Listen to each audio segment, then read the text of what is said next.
All right, thanks so much for joining us, guys. It's a very, very tough and very entertaining game, especially for the first home game of the season. Obviously, having a stretch of away games. Can you tell us how good it feels to be at home, having a home game finally, and the first one for the season? I mean, it felt amazing, honestly. For our first home game, to have the fans come out and support us. After last season, not necessarily having the season. Yeah. The Wolfpack wanted for them to still come out and support us. It helped us a lot, and it fueled us because we were down 10, 12 in the first quarter, and they're a tough team, so we had to fight back, and we did what we had to do. So.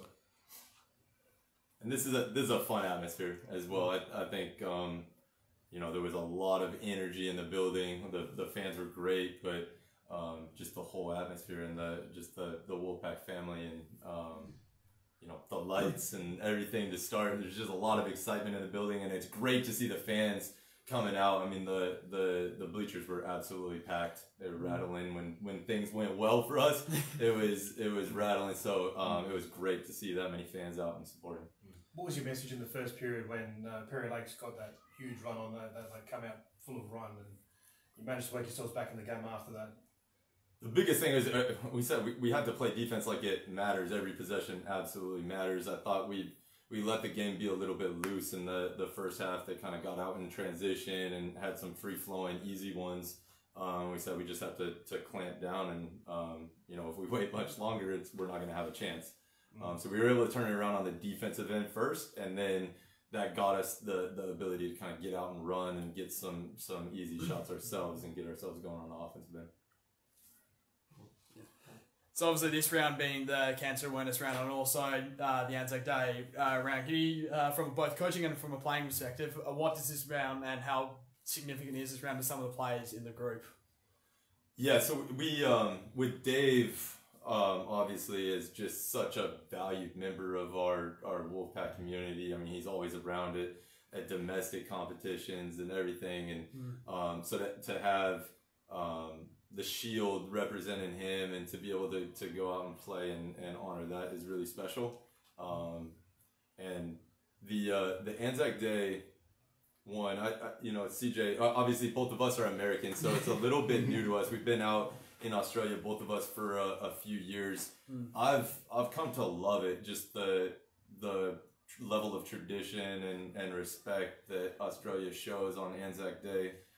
It's always been kind of something that over the years I've really come accustomed to and really appreciated.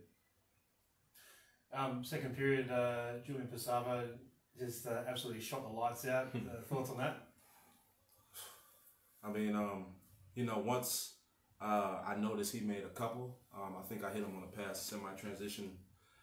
Once he hit that, I knew he was going to get going. So that was a little bit of that spark we needed, with the combination of the crowd cheering and the anticipation of the round and all the hype behind it, and then Jules comes out and makes a lot of big shots when we needed it, and we turned up our defense like Dave said, and we need stuff like that because last game I was one of the only ones who had my offense going, and we still came away with the win. So whether it's me, Julian, or Wade, we got multiple guys who can make big plays in big moments. So. And I think I would also just speak on that Julian probably didn't have the first two games that he was hoping to have for us. I mean, he's a big-time player, and he just hadn't quite found his rhythm this season. So I think from an internal perspective, it was a situation where it was like, like we expect that. That's who he is as a player. We expect that. And it was just a matter of time that he was going to get a stretch like that or a full game like that. Do you think with some of the new players that are coming into the group, do you reckon there are still a few players that are still trying to acclimatise how the group works, how the group morale and the chemistry is between one another? And do you think that's somewhat having an effect, both either a positive or negative effect on how the team plays? Oh, for sure. That's always the journey early in the season.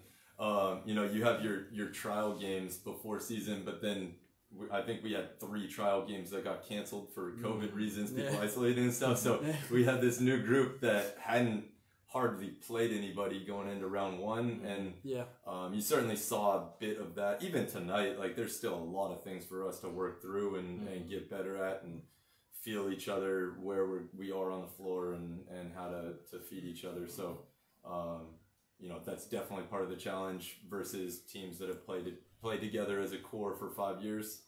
Definitely something we're going to have to continue to build through.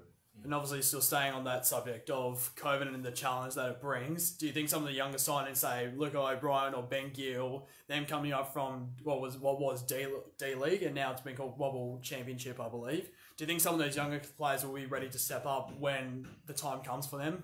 They better be. Yeah. They better be, because there's just no ability to predict it. I think, you know, there's guys missing, you know, every game right now for a while. Hopefully it settles down, but we just have to have a next man mentality and have everybody ready.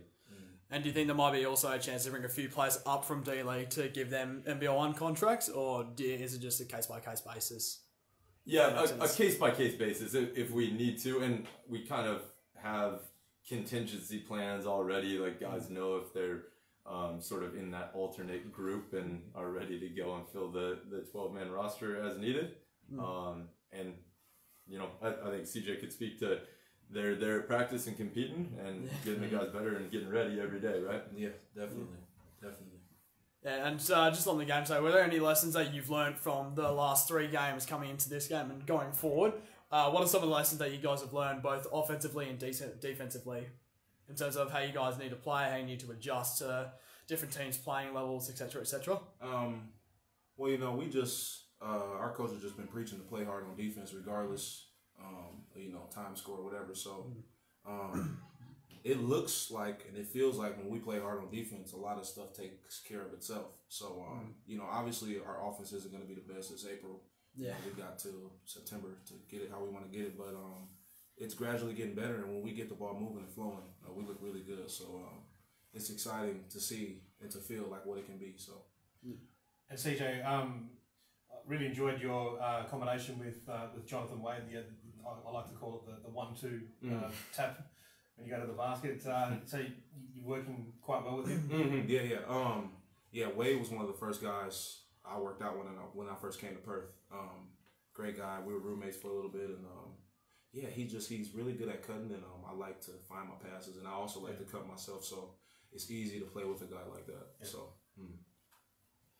That's really it for now. So thank you guys so much for coming, and thank you for tuning into the press conference. Our next home game is Friday the 29th of November, and that is the Battle of Joondalup against the Warwick Senators. So there's going to be a massive crowd for that, and hopefully a big turnout for everyone there. Women's game is at 6:30 p.m. and the men's game is at 8:30, and that's obviously here at HPF Arena. And if you can't make the game, then tune in on the NBL1 app or on the NBL website. Thanks guys so much for joining. Thanks so much for your time, and congratulations on the win tonight. Thanks for having us. Yep. Thank you.